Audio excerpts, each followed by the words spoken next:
And thank you for joining us. President Trump's former national security advisor, Michael Flynn, has pleaded guilty to lying to the FBI during their investigation into Russian interference in the 2016 election.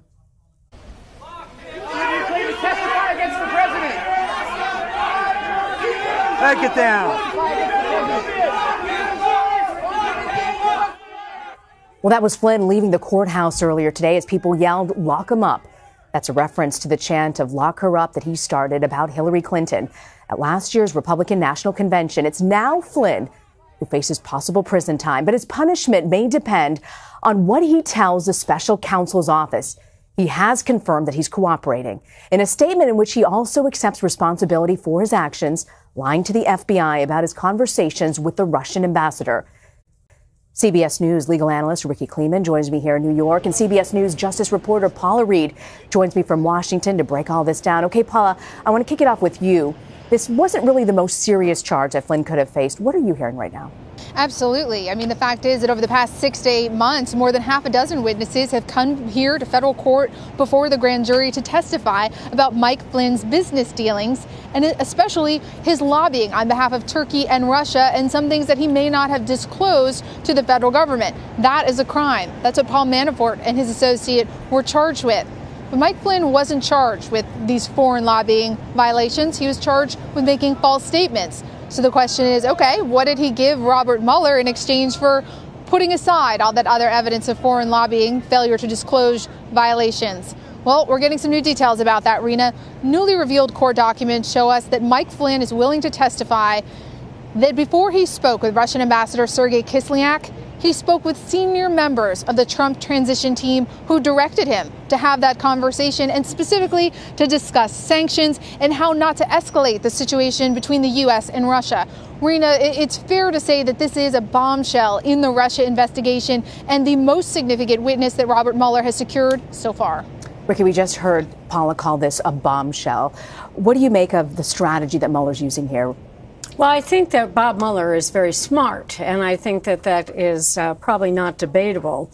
Number one is that he is doing what any good prosecutor would do, which is that you try to go up the chain. But if you look at Mike Flynn, you're pretty high up to start. Mm-hmm. So the question would be, who else does Mike Flynn have to give up? Paula hit on the key language, that is that Mike Flynn is saying in his plea agreement, in the statement of the offense from the prosecution, that he was directed by a senior member of the Trump transition team. We don't know at this point who that is. We have no idea who that is. But you have to know that the way this whole process worked is that Mike Flynn has cooperated as much as he possibly could in order to get this deal. Mm-hmm. This is a one-count deal. It's a 5-year penalty. If you took the 4 false statements, you'd already be up to 20 years. Mm-hmm. So he's been singing like a canary, as the defense lawyers would say. So, Rikki, how does this work? How do these plea deals work? Does the attorney say, here's what we got, here's what we're willing to tell you? Or could it be potential that Flynn says, you know what, actually, it was all me.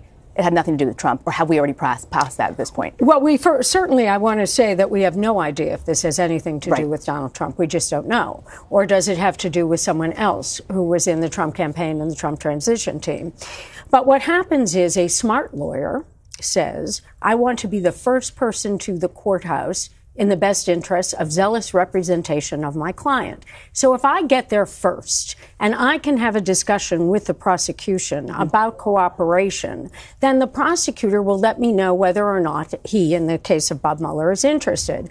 Then what happens is the defense lawyer goes back and gives what we call a proffer. A proffer is a statement of, if you will benefit my client by letting him plead to a lesser offense, this is the following information that my client can offer you. So you say up front what you have and what you're willing to tell them and what you're willing to provide. Yes, in this little bit of cat and mouse of the negotiation. That is, the prosecutor says, well, depending on what you've got to give me, I may be willing to go down to 4 counts or 3 counts or 2. In this case, 1 count of false statements, a 5-year maximum, of which he will probably not do a day day in prison if, in fact, he cooperates fully and continues to do so. This is a great deal. Paula, what are we hearing from White House lawyers responding to today's events?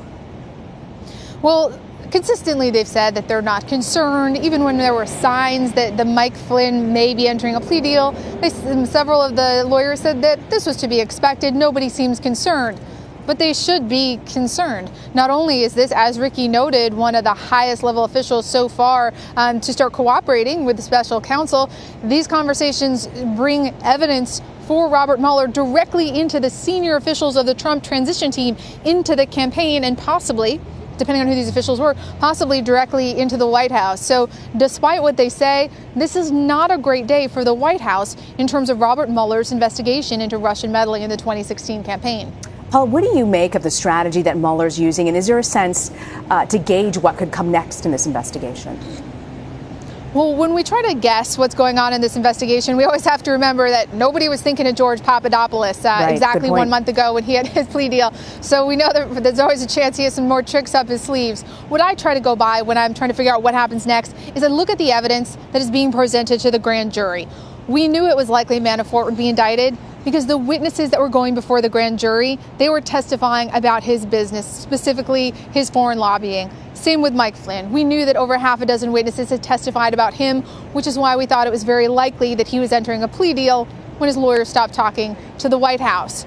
The other evidence that we know is going before the special counsel now is a lot of evidence about obstruction of justice. And I think that going forward, we're just kind of going to be watching that thread to see what happens. But in terms of reading the tea leaves or what Robert Mueller is doing, Rena, Rikki, I got to tell you, this man he is full of surprises and pretty secretive. Nothing about this plea deal leaked before it was released. That's a good point. Very good point. I want to ask you, Rikki, though, about Paul Manafort. When you compare how this went down with Manafort versus Flynn, what stands out to you? Well, the obvious thing that stands out is Paul Manafort didn't go to the courthouse through his lawyer to try to cooperate with the special prosecutor. So now Paul Manafort is still left dealing with the restrictions of his house arrest. So he's at some way preliminary stage saying, I'd like more freedom while I'm waiting for my next day in court.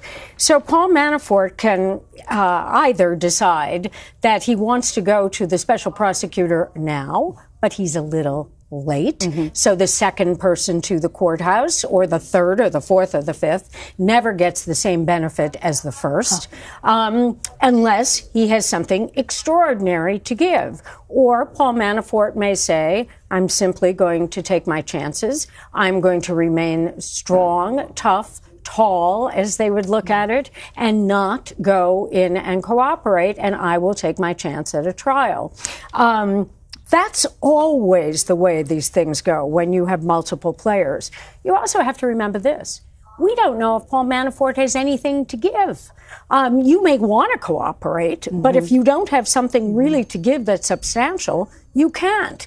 Mike Flynn obviously has had something to give. It is said that he was directed, that's the word, by a senior official in the Trump campaign and transition team. That's someone to give. We don't know who that is. Paula, couldn't the President of the United States, President Trump, still pardon anybody who was found guilty? Yes, that possibility is out there. Some people have speculated that's what Paul Manafort is hoping for. When you look at the charges that he is facing and all the evidence against him, some people have suggested that he's willing to take his chances in the hopes of a pardon. Legally, yes, that is technically possible. One of the things about the pardon, and Paula well notes, is that Paul Manafort may be saying, I think I'll get my pardon from the president, or I'll take my chance that I do. But you have to remember that Attorney General Eric Schneiderman in the state of New York has not let go of this case either. So if he goes in to charges against Paul Manafort for things that happened within the jurisdiction of New York, the president cannot pardon for a state crime. And pardons don't absolve you of guilt. They just absolve you of the consequences of those charges. Correct. Ultimately. Rikki Klieman and Paula Reid, I want to thank you both very much for joining us.